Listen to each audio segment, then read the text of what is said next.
통통스. 자, 두 번째 조직화 영상 시작합니다. 지난 영상에서 조직화가 무엇인지 그리고 전통적인 조직 형태가 무엇인지에 대해서 특징을 알아봤다면 그 전통적인 형태의 조직의 장단점을 먼저 언급하고 오늘 배울 내용을 들어가도록 하겠습니다. 지난 시간에 배운 거예요. 라인 조직, 수직적이었던 군대식 조직이라고도 불렀던 이런 형태의 조직이었죠. 여기 그림을 보면은 더 이해가 빠르겠죠. 자, 이 조직의 장점. 명령 지휘 계통의 단순하죠. 위에서 아래로 내려가는 거니까. 책임, 의무, 권한의 명확하죠. 이 사람보다 이 위에 사람이 권한이 높고 이 사람보다 이 위에 사람이 권한이 높으니까 책임과 권한이 딱 정해져 있습니다. 두 번째, 경영 전체의 질서 확립. 위에서 아래로 내려오는 형태고, 의사결정의 신속성. 바로바로 명령한 대로 일을 하는 것이니까 빠르게 처리가 가능하다는 거죠. 단점은 유능한 관리자 양성이 어렵다. 왜냐? 여기 밑에 가장 말단의 사원이 계속 근무를 해서 승진을 하고 나중에는 사장이 된다고 생각해 봅시다. 만약에 영업부에 일을 했던 사원이 영업부에서 계속 일을 하다가 사장이 되면 어떻게 될까요? 영업부에 대한 일은 정말 누구보다 잘 알겠지만 그 외의 일에 대해서는 잘 알지 못할 겁니다. 그러면 유능하다고 하기가 어렵겠죠. 그렇죠? 경영자의 전문화 결여. 사장이 전체적인 결정을 내리는 구조다 보니까 사장은 모든 분야의 전문가일 수는 없어요. 특정 분야의 전문가일 테고, 그러면 다른 분야의 의사결정에 있어서 비효율적이고 또는 비합리적인 결정을 내릴 수도 있다라는 거죠. 독단적으로 결정을 해야 되는 부분이기 때문에 부문 간 독립성으로 유기적 조정이 곤란하다. 각 부서별로 따로 떨어져 있기 때문에 이 부서 간의 조정이 힘들 수 있다. 업무를 좀 나눈 데 있어서 서로 안 하려고 하겠죠. 하위 근로자의 의욕 상실과 창의력 결여. 말단 직원은 시키는 대로만 해야 되니까 자신의 생각을 표출하기도 어렵고 표출해서도 안 되죠. 그러다 보면 사람은 무기력증을 느끼게 되고 일을 하기 싫어지게 될 겁니다. 그래서 단점이 될 수 있죠. 라인 스태프 조직 갑니다. 라인 스태프 조직. 다음 이런 형태였죠. 기억나죠? 라인 스태프, 메인인 라인과 서브해주는 스태프들이 있습니다. 장점, 스태프들의 도움으로 효과적인 경영활동 가능. 당연히 효과적으로 할 수 있겠죠. 이런 서포트 해주는 스태프들이 없으면 그만큼 일이 더 오래 걸릴 겁니다. 라인 조직의 장점이 유지된다. 그렇죠? 라인이 이루어져 있으니까 위에 장점들이 유지되고, 다음 스태프들의 권한을 자기 부문 내에서 한정함으로써 라인의 활동에 안정감을 갖게 할 수 있다. 재무팀은 재무 관련해서만, 회계팀은 회계 관련해서만, 인사팀은 인사 관련해서만 활동하기 때문에 라인에 영향을 많이 미치지 않는 장점이 있을 수 있다 라고 볼 수 있고요. 단점으로는 하지만 이거야. 영향을 많이 주진 않지만 영향을 아예 안 주는 건 아니죠. 이 생산부나 판매부의 재무, 회계, 인사팀이 분명 영향을 미치긴 미친단 말이야. 그 영향으로 인한 단점들이 나타나기 시작합니다. 라인의 명령 계통과 스태프의 조언 계통에 혼란이 생긴다. 생산부의 생산부장이 우리 이런 식으로 갑시다 라고 계획을 짜서 생산부를 운영하려고 하는데 재무팀의 팀장이 와서 생산부 그 작년에 돈 쓴 거 보니까 이거 이렇게 해가지고는 돈이 많이 낭비되는 것 같은데 이렇게 하지 말고 저렇게 하는 게 어때? 저렇게 하는 게 좀 더 우리 회사의 돈을 좀 아끼는 방식인 것 같은데? 근데 생산부장이 봤을 때는 이 재무팀에서 제안한 방식이 현실적으로 많이 어렵다라고 판단이 되면 이제 서로 이제 좀 갈등이 생길 수 있는 거죠. 그죠? 그런 것들이 바로 이런 혼란이라는 거고. 두 번째, 스태프 조직의 설치로 인한 간접비가 증가한다. 당연히 이 팀들을 운영하기 위한 비용이 발생이 되겠죠. 세 번째, 라인과 스텝 상호 간의 의존성이 생겨서 지장을 가져올 가능성이 있다. 뭐냐면 서로 일을 떠넘길 수 있다는 거예요. 생산부 내에서 일어난 회계 문제다. 그러면 회계팀이 해야 되는 것 같지만 생산부 라인 일이잖아. 그러면 서로 자기 일 아니라고 떠넘기면 회사 업무에 상당히 차질이 발생할 수 있겠죠. 세 번째, 기능식 조직입니다. 기능식 조직. 기능식 조직은 아이고 찾았다. 살짝 끼기 거꾸로 됐구나. 살짝 끼기 어렵네. 자, 요거 기억나죠? 기능식 조직은 왜 지난 시간에도 얘기했다시피 기획, 뭐 여기 보이죠? A, B, C. 예를 들어서 기획, 지원, 마케팅, 뭐 영업 이런 기능들을 수평적으로 전개해서 이 수평적인 업무 내에서 이 업무를 전개하는 방식을 기능을 맞춰서 하는 방식 기능식 조직이라고 했었는데 이 각 부문의 전문성을 갖춘 인력들을 집중 배치한 다음에 이 부서 내에서 이제 각각의 사업들을 다 처리하는 거예요.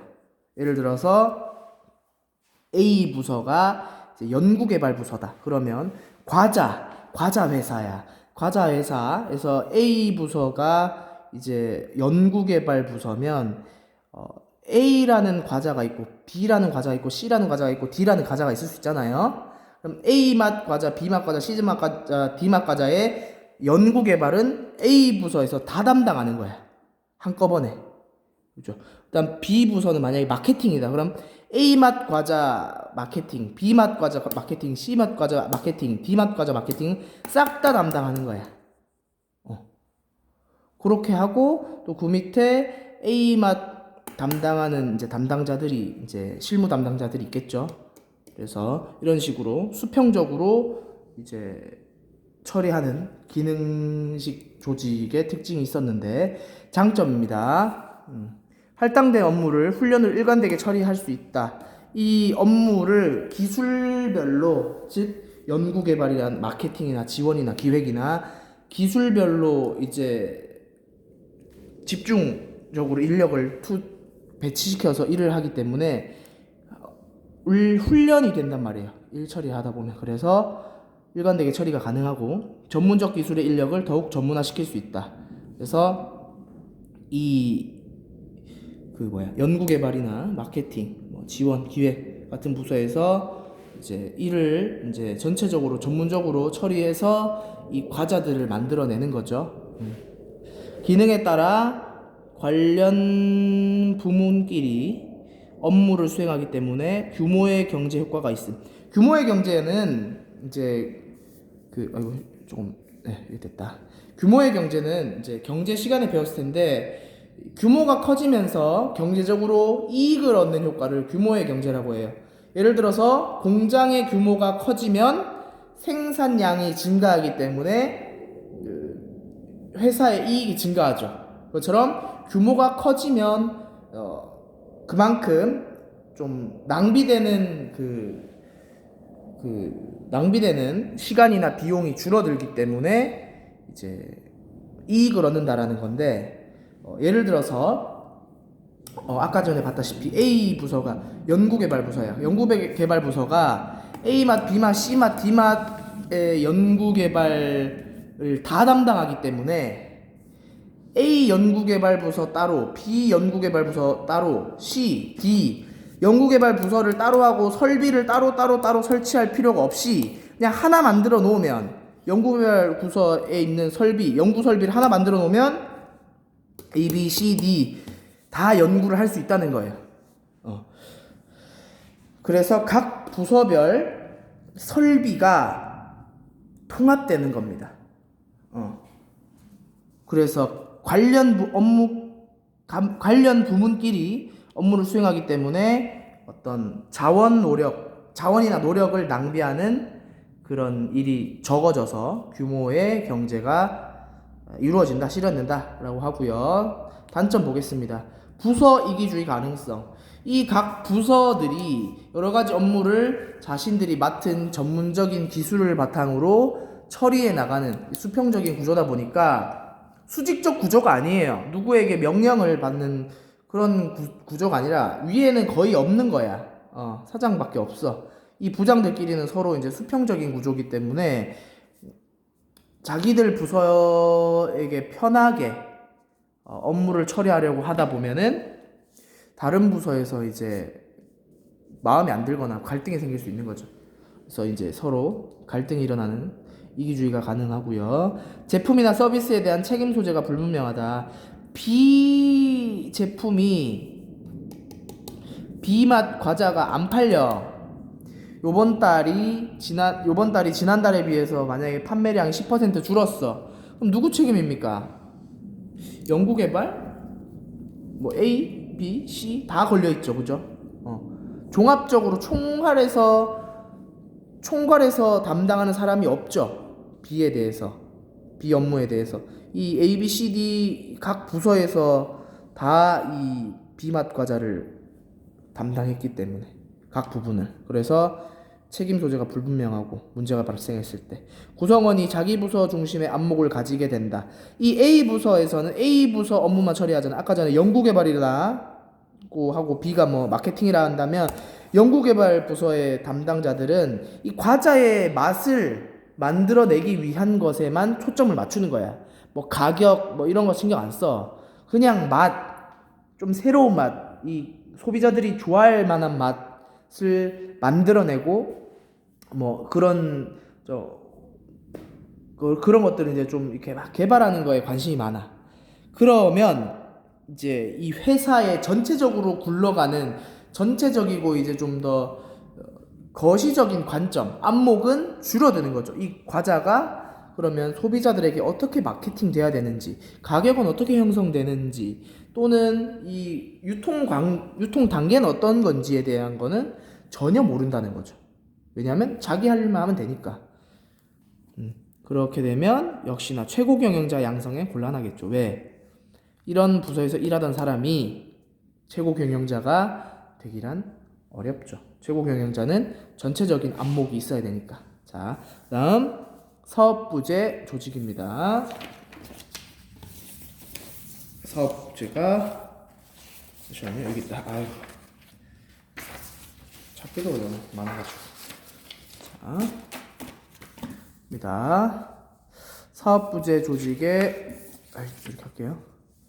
사업부제 조직의 장단점. 장점 왼쪽. 사업부제 조직은 이 사업별 또는 지역별로 조직을 분화해가지고 상당히 이제 업무가 나뉘어지도록 한 형태였죠. 그래서 분권 조직 형태로 권한을 분산했으면서 각각 독립적인 사업부로 운영이 되기 때문에 독립적인 그런 자율성이 보장되는 특징을 갖고 있었다고 그랬고, 전통적인 형태 중에서 가장 규모가 큰 그 조직의 형태에서 운영되는 방식이었죠. 관리자와 근로자 간의 상호작용이 활발하다. 보다시피 여러분들 이 A 사업과 관련해서는 A 사업 본부에 본부장이 있겠죠. 그 다음에 이 본부장 밑에 A 사업과 관련된 생산부, 구매부, 판매부가 따로 있죠. 그렇기 때문에 이 사장, 만약에 이거 없이 사장이랑 이렇게 있으면 너무 이 말단 직원과 사장과의 거리가 있잖아요.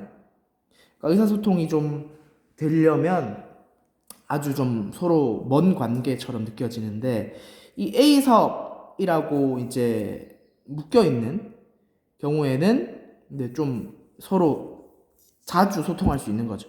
이 A 사업, B 사업이라고 나누는 기준이 뭐 제품으로 나눈다거나 아니면 또 지역별로 나눈다거나 그 기준은 다 달라요. 예를 들어서 지역으로 생각해 봅시다. A 사업이 이제 예를 들어서 여기가 경기도다. 경기도 사업본부. B는 강원도 사업본부다. 그러면 경기도 사업본부 안에서 이 사람들은 경기도에서 근무를 하니까 서로 자주 보고, 그죠? 자주 소통하는 사이겠죠. 그죠? 이 사장보다는. 그래서 관리자, 그리고 이 경기도에서 일어나는 일은 이 경기도 사업본부가 모두 책임을 지는 거죠. 그죠? 그러다 보니까 관리자, 여기서 말하는 관리자는 이 A 사업본부의 관리자를 말하는 거겠죠. 관리자와 근로자 간의 상호작용이 활발하고 사업부서 내 기능 조정이 용이하다. 왜냐하면 이제 사업 내에서 각각 독립된 사업 내에서는 서로 간의 의사소통이 활발하고 상호작용이 활발하다 보니까 서로 어려운 점이 있거나 또는 조정해야 될 일이 있으면 즉각적으로 서로 도와줄 수 있다는 거예요.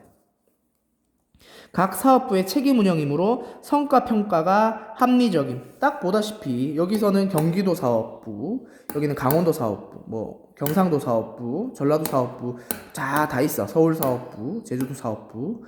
그럴 경우에는 이제 이 사업 본부별 성과가 다 다르겠죠. 그죠?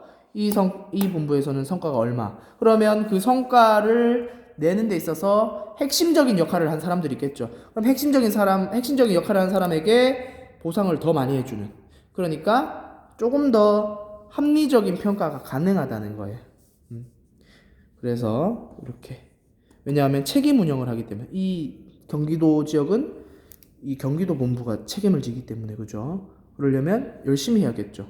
그래서 열심히 하려면 열심히 한 사람은 좋은 보상을 받으니까.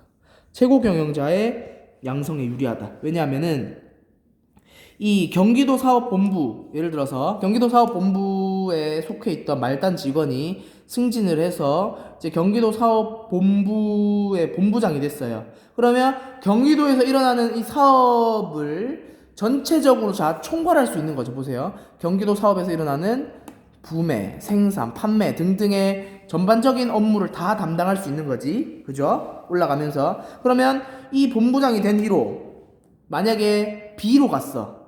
요번에는 이제 강원도로 가라. 강원도 본부장 되라. 강원도 본부는 뭐 그렇게까지 획기적으로 다를까요? 아니야. 특정한 뭐 몇 개 빼고는 비슷하게 흘러가겠죠. 그럼 비슷하게 흘러가면서 이제 경기도와 다른 강원도의 업무를 또 배울 테고 이렇게 몇 번 하다 보면은 이제 우리나라 지역을 다 이제 아는 거야. 경기도, 강원도, 뭐 경상도, 전라도, 제주도 다 다녔어. 서울도. 그러면 사장이 됐을 때 아주 그 최고 경영자죠. 최고 경영자가 됐을 때 모르는 게 없는 상황이 되는 거죠. 그런 측면에서는 이 조직 형태가 상당히 유리한 측면이 있고 단점으로 갑니다. 제품마다 설비를 갖춰야 하므로 중복 투자가 발생하여 규모의 경제 효과가 상실된다. 규모의 경제, 아까 기능식 조직에서 장점이었죠. 아까 전에 기능식 조직에서 이 연구개발 부서가 있다면 연구개발 부서에서 모든 제품의 연구개발을 담당한다. 그래서 연구개발 그 설비, 연구개발 뭐 기계라든지 뭐 그런 것들은 여기에 그 하나만 있으면 되잖아요. 하나의 기계로 여러 가지 제품들을 동시에 연구개발할 수 있잖아. 그죠? 그래서 이제 좀 비용을 절약한다라고 그랬는데 이런 형태로 이제 각각 독립된 부서로 가면은 A 산업본부에도 연구개발 기계가 필요하고 B 사업본부 아까 강원도라고 한 강원도 본부에도 연구개발 기계가 필요하고 C, D, E, F 다 필요한 거예요. 연구개발 기계가 하나씩은. 왜냐하면 각 본부별로 연구개발은 해야 되니까. 마케팅도 마찬가지고 영업도 마찬가지고 그죠? 지원도 마찬가지고 기획도 마찬가지고 들어가는 설비가 각 본부마다 다 필요한 거야. 그렇기 때문에 중복 투자가 발생하죠. 똑같은 기계를 여러 개 사야 되니까. 그러면 규모의 경제 효과가 줄어든다. 제품 라인을 통합하거나 표준화하기 어렵다. 제품 라인을 통합하거나 표준화하기 어려운 이유는 이 사업 본부별로 이 독립적으로 나누어 놨기 때문에 이것들을 A, B, C, D, E, F 사업본부의 제품들을 싹 묶어서 표준화하기는 어렵다는 거죠. 다음, 각 사업부가 각각의 이익을 우선할 경우 기업 전체의 이익이 감소한다. A 사업본부와 B 사업본부, C 사업본부와 D 사업본부가 서로 이제 좀 욕심을 내기 시작하고 서로의 이제 만약 예를 들어 그러면 안 되지만 고객을 막 서로 이제 뺏어가려고 하고 뭐 이제 성과를 내야 되니까 뭐 그런 식으로 이제 이기적인 행동을 하기 시작하면 기업 전체의 이익이 좀 감소되는 형태가 있죠. 그다음 기능별 기술 전문화가 곤란하다. 이 기능식 조직에 좀 약간 반대되는 형태예요. 아까 기능식 조직은 이런 전문적인 기술을 키울 수 있다. 전문화를 할 수 있다라는 장점이 있는 반면에 이 사업부제는 오히려 그게 단점이야. 기능별 기술 전문화가 안 되는 거야. 왜냐하면 이 아까 전에 봤다시피 연구개발부서에서 모든 제품의 연구개발을 했기 때문에 이 기능식 조직이죠. 기능식 조직에서는 연구개발부서에선 여러 가지 제품의 그 연구개발을 했기 때문에 연구개발부서에서는 모든 제품의 그 장단점을 알고 있는 거야. 그죠? 그렇겠죠? 그리고 마케팅 부서에서는 모든 맛 과자의 어떤 마케팅의 방식의 그 이해도가 뛰어난 거야. 각자 맡고 있는 부서의 이해도가 굉장히 뛰어난 거죠. 왜냐하면 여러 가지 제품들을 여러 가지 방식으로 해봤을 테니까. 그죠? 뛰어난 경험이 다양하니까 당연히 기술이나 그런 전문성도 뛰어나겠죠. 그에 반해 이렇게 독립된 부서를 가지고 있는 사업부제 조직 같은 경우에는 기능식 조직에 비해서 다양한 형태의 그 전문성을 발휘하기란 어렵습니다. A 사업에서는 A 사업에서 하는 일을 하기 때문에 기능별 기술 전문화가 기능식 조직에 비해선 좀 부족하다라는 단점이 있고요. 자, 그래서 조직의 형태별 장단점 비교는 여기까지 하도록 하겠습니다. 좀 길었습니다. 죄송합니다.